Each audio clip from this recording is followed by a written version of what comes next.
기후변화만큼 핵발전도 위험하다.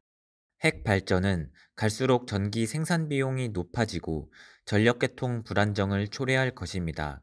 경제성 논리가 반박된다는 것을 의미합니다.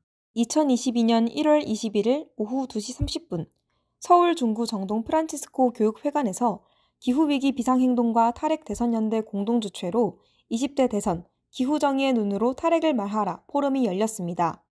유튜브로 생중계된 포럼에서 임재민 에너지전환포럼 사무처장은 재생에너지와 핵발전, 공존할 수 있을까를 주제로 발표하면서 재생에너지의 불안정성을 해결하려면 원자력 발전이 필수라는 주장을 반박했습니다.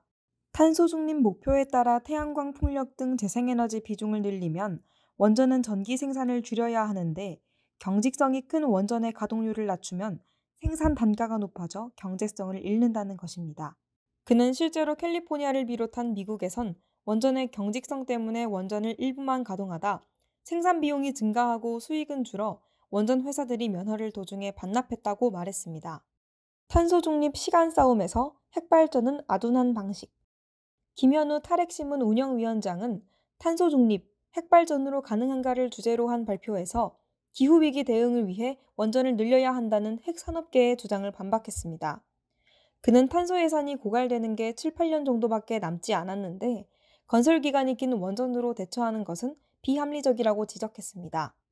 그러면서 이렇게 설명했습니다.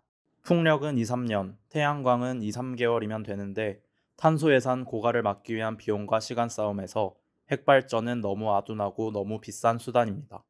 김 위원장은 핵산업계가 연구 중인 소형 모듈 원자로나 핵융합에 대해서도 이렇게 지적했습니다. 현실적으로 대량 생산 보급이 언제 되는지 알 수가 없고 경제성, 위험성 모두 물음표입니다.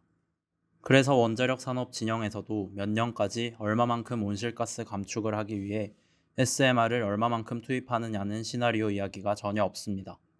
핵발전소 인근 주민으로서 방사능 피해 보상 소송을 냈던 이진섭 우리균도 저자는 우리에겐 피폭당하지 않을 권리가 있다를 주제로 한 발표에서 원전이 주민 건강에 악영향을 끼친다고 호소하며 이렇게 말했습니다. 암 판정을 받았을 때 원전이 안전하다는 주장이 진실인지 궁금했고 굉장히 억울했습니다.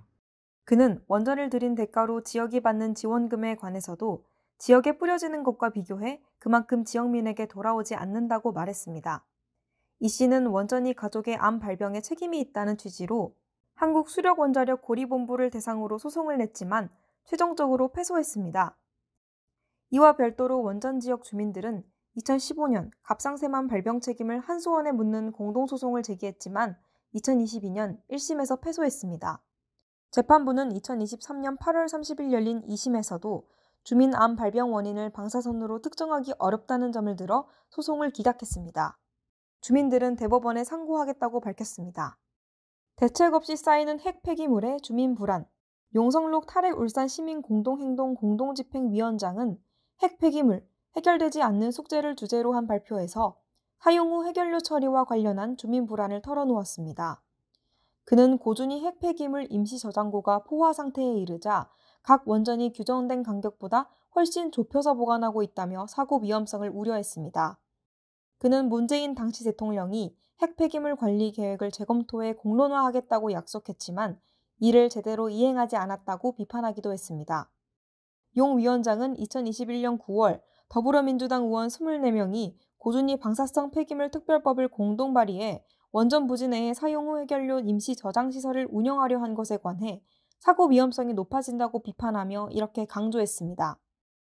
핵 폐기물 처리를 논의할 때 국민에게 정보를 공개하고 공론화 과정을 거쳐야 탈핵 과정이 성숙해질 수 있습니다. 오지혁 청년기후 긴급행동 공동대표는 핵발전, 미래로 떠넘기는 위험을 주제로 한 발표에서 온실가스 감축에 초점을 두다 핵발전이 초래할 문제에 소홀해지지 말자며 이렇게 말했습니다. 핵 발전과 기후 위기로 인해 일어날 수 있는 위기의 본질은 사실 같습니다. 돌이킬 수 없는 재앙, 인류가 지금까지 만들어 쌓아온 모든 것을 송두리째 빼앗아갈 수 있는 재난이 일어날 수 있는 문제입니다. 그는 동시에 원자력 업계의 정의로운 전환을 고민해야 하며 세대 간 정의를 실현하기 위해 원자력 관련 학생, 연구자, 노동자 등과도 함께 논의할 필요가 있다고 지적했습니다. 밀양 송전탑 대책위원회에서 활동하는 정수희 부산에너지정의행동 사무국장은 핵발전 전기는 눈물을 타고 흐른다를 주제로 한 발표에서 이렇게 지적했습니다. 에너지 전환 과정에서 새로운 송전망이 필요하다는 주장이 나오지만 송전탑이 세워지는 지역의 주민 피해는 고려되지 않고 있습니다. 그는 전기를 주로 소비하는 지역과 발전소가 있는 지역, 그리고 송전탑 분포를 들어 에너지 생산 지역과 소비 지역이 이원화됐기 때문에 송전탑 문제가 발생한다고 설명했습니다. 우라늄 채굴과 정제 과정 등에서 온실가스 배출. 민정희 기후위기 비상행동 공동운영위원장은 우리가 시스템 전환을 말하는 이유를 주제로 한 발표에서 이렇게 말했습니다. 현재 경제 시스템에서는 더 많이 소비하게 해야 성장할 수 있습니다. 온실가스를 감축하려면 에너지뿐만 아니라 물질 소비도 줄여야 합니다. 그는 원자력 발전의 경제성을 따지는 방식에도 문제가 있다고 지적했습니다. 원전도 우라늄을 채굴, 정제하고 원자로를 건설하는 과정에서 온실가스를 적지 않게 배출한다는 것입니다. 또 환경 비용과 건강 문제를 따지면 재생에너지에 비해 60-70배 비용이 늘어난다고 주장했습니다.